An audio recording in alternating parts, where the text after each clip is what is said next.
18h sur TV Vendée. Bonjour et merci d'être avec nous pour ce journal du lundi 22 janvier 2024.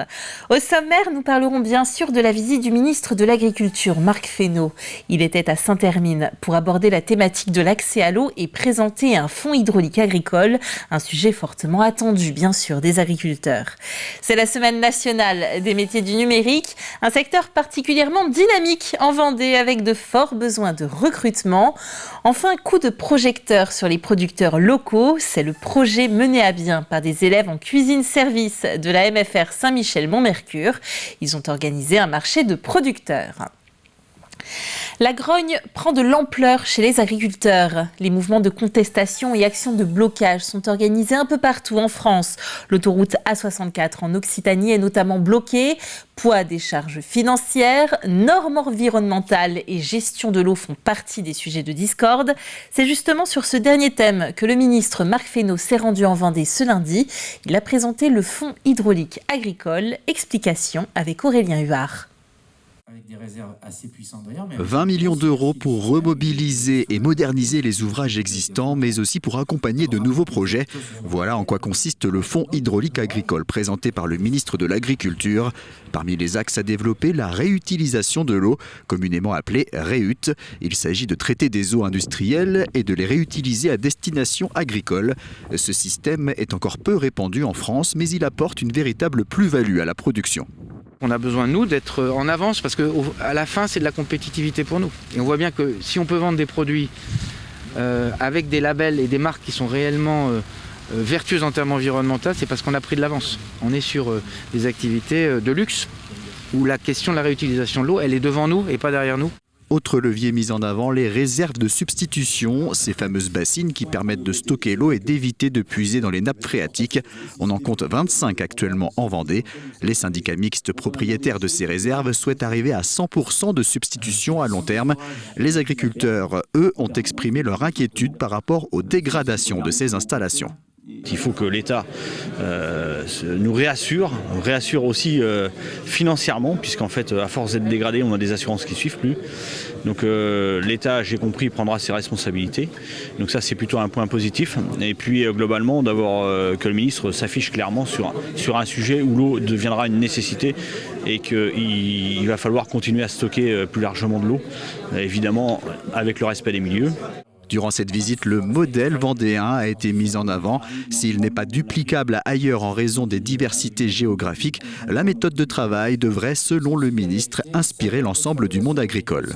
On a besoin de multiplier ces exemples et d'essayer à toute fin, je le disais aux élus, je le disais aux responsables agricoles, de faire sur les territoires, selon les spécificités territoriales, d'apporter les réponses dont ont besoin les agriculteurs pour avoir accès à l'eau. Et c'est ça que je voulais montrer ce matin, c'est qu'il y a des projets qui peuvent naître, c'est qu'il y a des initiatives qui sont positives et sans être dans une espèce de caricature et d'opposition entre la capacité de souveraineté et la responsabilité environnementale. Construire une agriculture plus performante dans un contexte d'exigences environnementales importantes, c'est possible selon Marc Fesneau, un ministre qui se doit de convaincre dans un contexte de grogne nationale dans le monde agricole.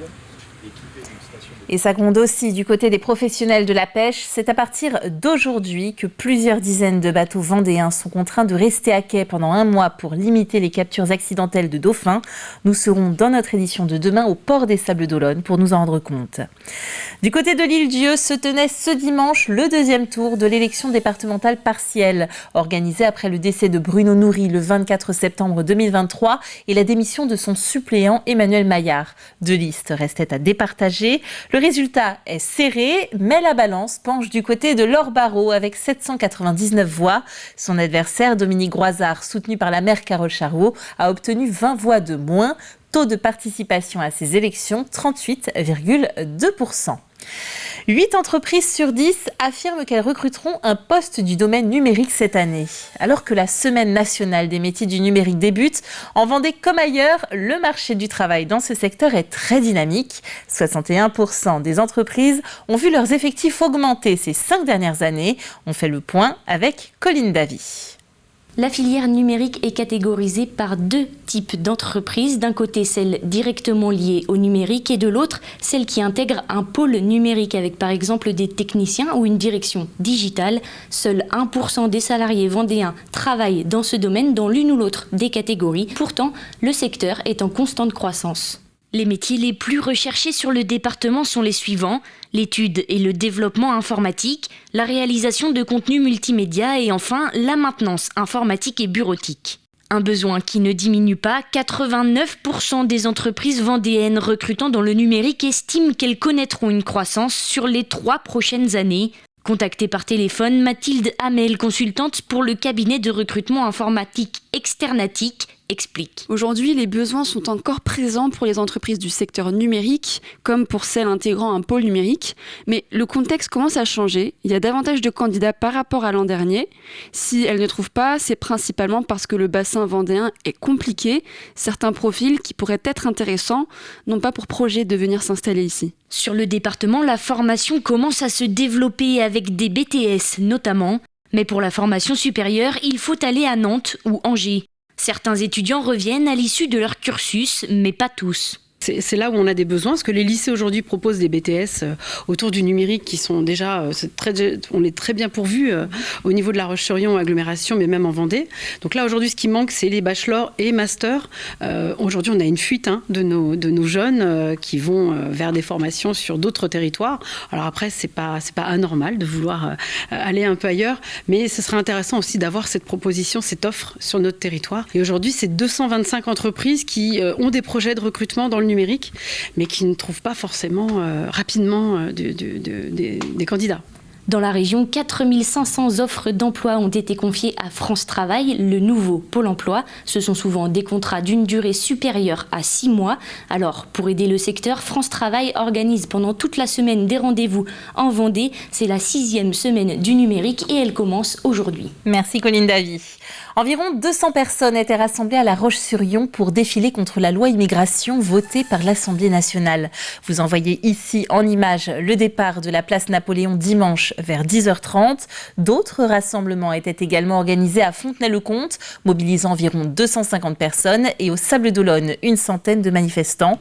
Pour les personnes rencontrées dans la préfecture du département, cette loi est jugée raciste, régressive et non démocratique. Elle fait entrer cette idée que les enfants, par exemple, qui vont naître sur le territoire français ne vont pas pouvoir avoir la nationalité française, ce qui est le cas aujourd'hui. Nous sommes absolument opposés à ce qu'on fasse, à ce qu'on prenne cette mesure. Alors, il n'y a pas que ça, il y a plein de mesures auxquelles, notamment les droits fondamentaux par rapport à la santé, par rapport à des allocations, etc. Donc voilà, moi ce que je voulais dire, c'est que nous voulons travailler pour que les Vendéennes et les Vendéens regardent bien que l'accueil des migrants, c'est notre humanité. Depuis 2018, chaque semestre, Sud Vendée Littoral propose un programme pour bien vieillir sur le territoire. On y trouve des ateliers qui portent sur l'activité physique, des gestes qui sauvent ou encore l'adaptation au numérique. 700 participations aux ateliers ont été recensées rien qu'en 2023. Moyenne d'âge 71 ans, 3 nouveautés sont proposées cette année. Une préparation à la retraite, de l'initiation à la sophrologie et de la rigologie. C'est toujours faire en sorte que les personnes qui sont à la retraite puissent bien vivre dans l'environnement quotidien dans lequel ils sont à travers les mutations du quotidien, parce que la connexion et tous les outils numériques peuvent faire peur, et c'est aussi de dire ça vous concerne, nous sommes là pour vous aider, mais c'est également se retrouver, tisser du lien et continuer à se voir sans nécessairement les ateliers de la collectivité. Un marché de producteurs locaux, c'est l'événement réalisé par les 30 élèves de première bac pro cuisine-service de la MFR de Saint-Michel-Mont-Mercure. 2 mondes de prime abord éloignés et pourtant, on regarde ce reportage, il est signé Julie Morini. Bienvenue au plus haut marché de Vendée, à Saint-Michel-Mont-Mercure. Nous sommes au point culminant du département. Ici, la MFR a accueilli un sacré projet.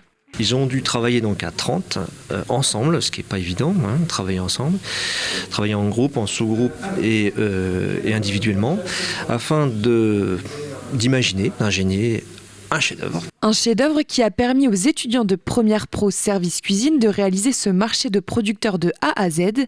Divisé en 4 groupes, chacun a géré sa partie.